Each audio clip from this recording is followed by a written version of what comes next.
This is Colin McGuigan for IFLTV. Delighted to be joined by Dave Allen in Riyadh, Saudi Arabia. Dave, this is actually a bit of a bucket list moment for me. I've never interviewed you, right? I grew up watching you in Coogan, and I remember whenever I first got in this job, I was like, oh, I can't wait to interview Dave Allen, and I've actually never seen you around the circuit, so this is the first time. How good does it feel to be here in Riyadh, Saudi Arabia for the biggest fight of your career? Yeah, it's nice. Yeah, it's really nice. Yeah, a lot of travelling, tired today, but fortunate to be here. You know, very grateful just to be here. Really, in a big fight. Yeah, in a fortunate position. Really, you know, I can't complain about anything. You know. What was the travelling like? Was it did you have a lot of run around to do, or was it like one direct flight? About 21 hours to get here. Yeah, from door to door, 21 hours. Yeah, so it is what it is. I feel very fortunate to be here. So yeah, I'm not a great flyer. We're a connecting flyer.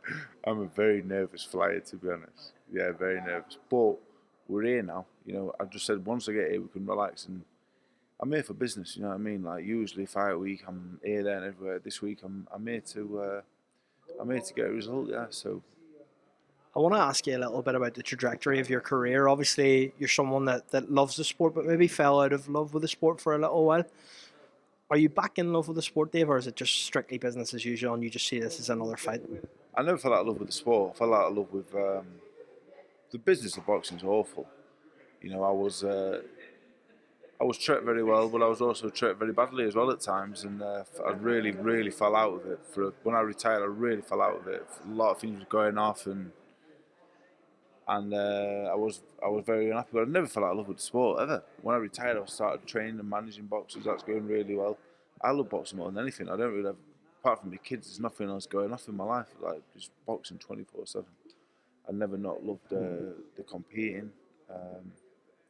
So yeah, to say that, I wouldn't say that I fell out of love with boxing. I'd say that I was just sick of, you know, letdowns and disappointment and broken promises, and that's the game, you know. And if I had the mindset I've got now years ago, I wouldn't have retired. I'd have made other different moves, and it is what it is. You know, you're old too soon and wise too late. But at least I've got another chance Saturday.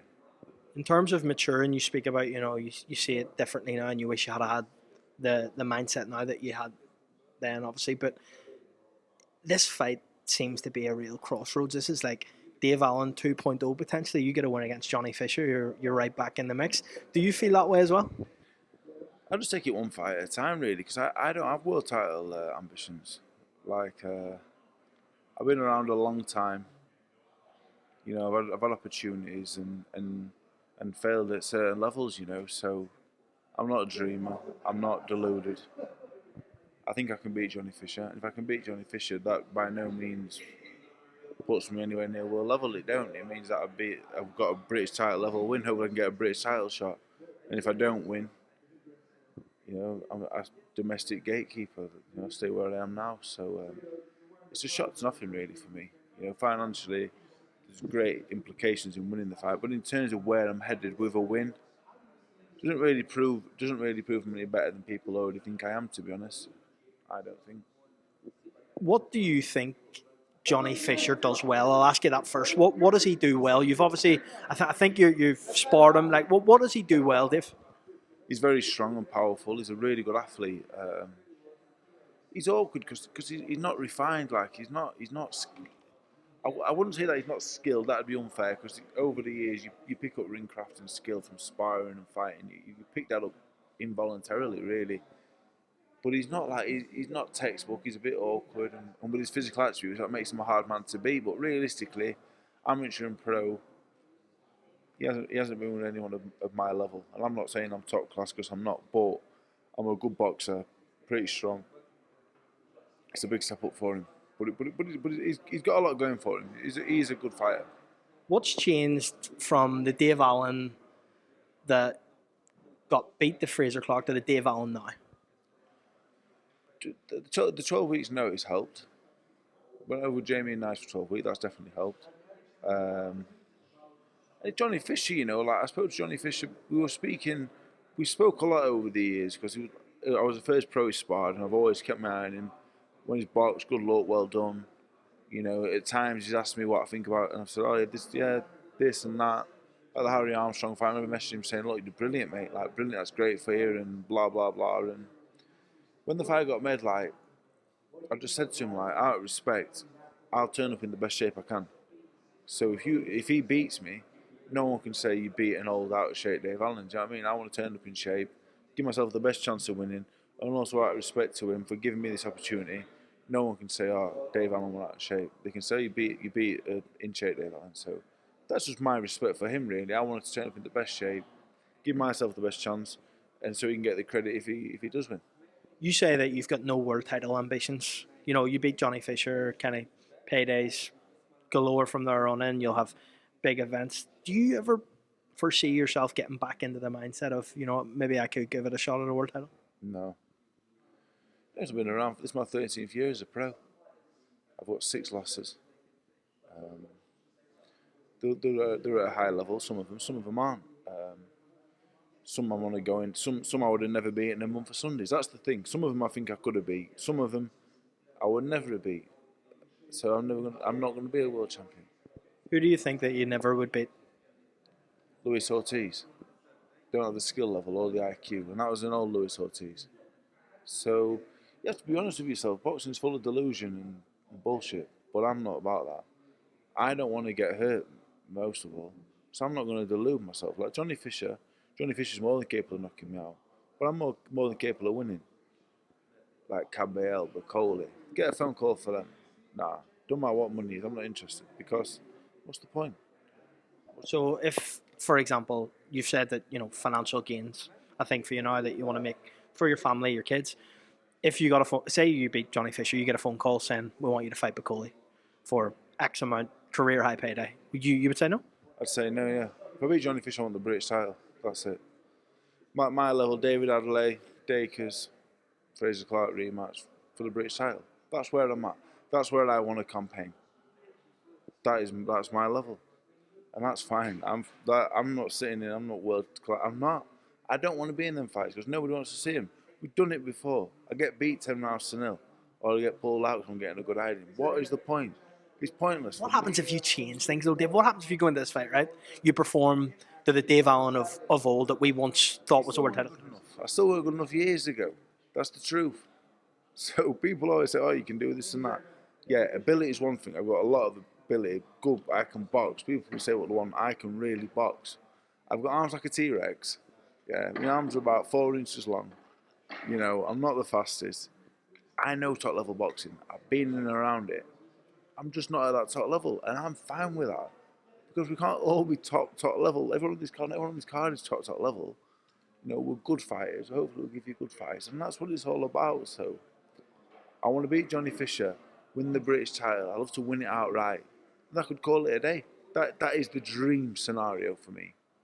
It's refreshing to hear you speak so honestly, and I want your honesty on the main event, Fury Usyk 2. How do you think that goes, Dave? And do you believe that Tyson Fury can turn it around? Yeah, it's hard to be honest because I'm biased as well. I want Tyson to win. I really like Alexander. I think he's one of the nicest fellas I've ever met in boxing. Really well sparred him, really welcoming, proper gen. All the team were like, it's not a case of not wanting. I don't want Usyk to lose. I want Fury to win. Purely because I've known him a long time. I've always thought he was the best. And I still do. I thought the first fight he had in the bag, you know, with a few little minor differences, he won the first fight, I believe. But Usyk's a hard task, you know, so I hope Tyson wins. I'm predicting a Tyson win, but a Usyk win wouldn't surprise me in any way. Dubois, Parker, how does it go? I can see Parker beating him on points, yeah. But Dubois is getting bigger and stronger all the time. Like Dubois is a different kettle of fish now to years ago. So, you know, when it only takes one fight to paint a picture, like, I used to be known as one of the hardest men in British boxing. Yeah? I pull out in the corner against Fraser Clark. I'm a quitter on this and that. You know, you go from one of the hardest men in British boxing to a quitter overnight. But I still look at Dubois and go, he's got a bit of quitting in him. He's a bit chinny out. You know what I mean? Like, he's not anymore, is he? Like, he's walked through Hergo, he's walked through Miller, walked through Joshua. Did that hurt your ego or your, when people called you a quitter after that, did you think, fuck, because like you said, like everyone considered you the hardest man in British boxing? No, my ego is all gone, to be honest. It's all gone. It started to go when I started losing a few. Then I had the kids. Then my eldest kid started calling me Dave, and then I just thought, there's nothing left for me. Do you know what I mean?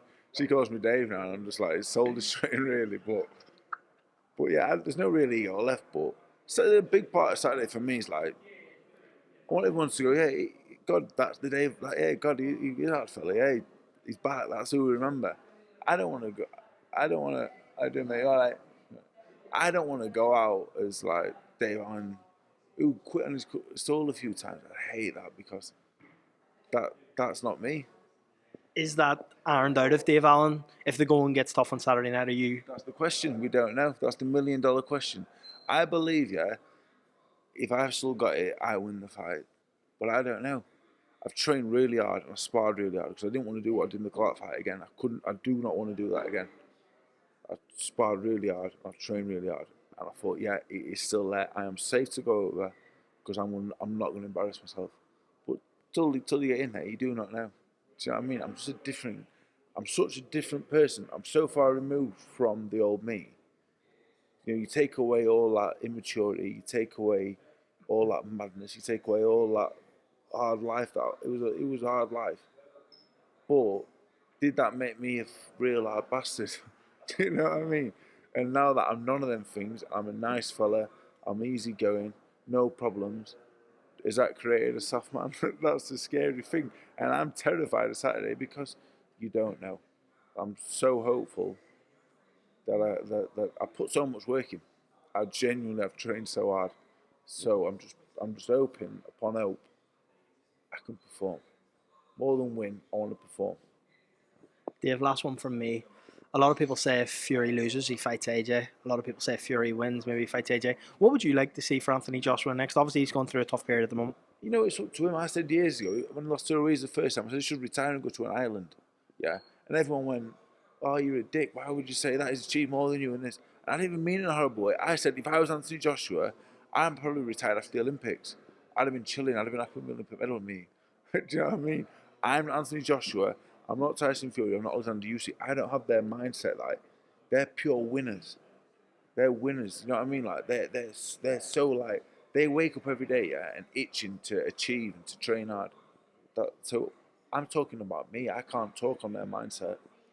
Anthony Joshua, I don't know. You know what? Over the years, me and him, like, we weren't on.